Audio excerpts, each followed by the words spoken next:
దేవుడు మనిషిని చేసి ప్రాణం పోసి తన స్నేహితుడిగా చేసుకున్నాడు.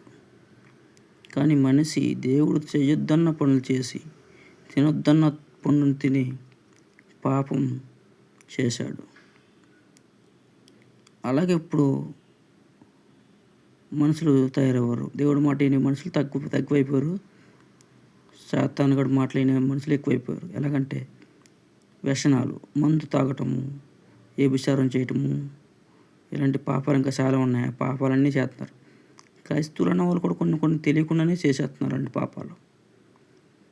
కొంతమందిని అడిగాను నేను, కొంతమంది విశ్వాసాన్ని. ఒక విశ్వాసాన్ని అడిగితే మా అమ్మ నాన్న చర్చికి నేను వెళ్ళను. ఎందుకంటే నాకు సిగరెట్టు, మందు, ఈ కైనీలు వేసుకుంటాను, ఈ మాడిన తర్వాత వెళ్తాను అని చెప్పాడు.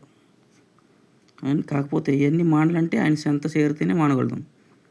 కానీ అది వంకగా పెట్టుకున్నాడు. అది మార్చేస్తున్నాడు. సాతాను ఎలా మారుతున్నాడు, అలా చూపిస్తున్నాడు. మరి దేవుడి దగ్గరికి వెళ్తే ఎంత మంచిగా మారలేము. మారకముందు వెళ్తేనే మారగలుగుతాం.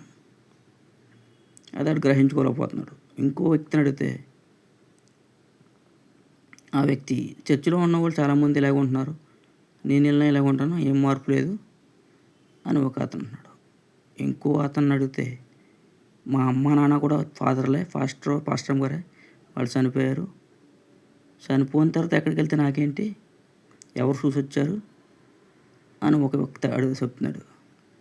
ఇలా తయారవ్వారు మనుషులు. మంచి దేవుణ్ణి తెలుసుకోలేకపోతున్నారు. నిజమైన దేవుని తెలుసుకోలేక మనుషులు ఇలాగా కుంటి సాకులు చెప్తూ పాపంలో తిరుగుతున్నారు. వాళ్ళు మార్పు రావాలంటే క్రైస్తవులు అన్న వాళ్ళు ప్రార్థన చేయాలి వారి కొరకు, అలాంటి వాళ్ళు వారి కొరకు. ఈ చిన్ని వాక్యం దేవుడు దీవించి ఆశీర్వదించును గాక. ఆమేన్.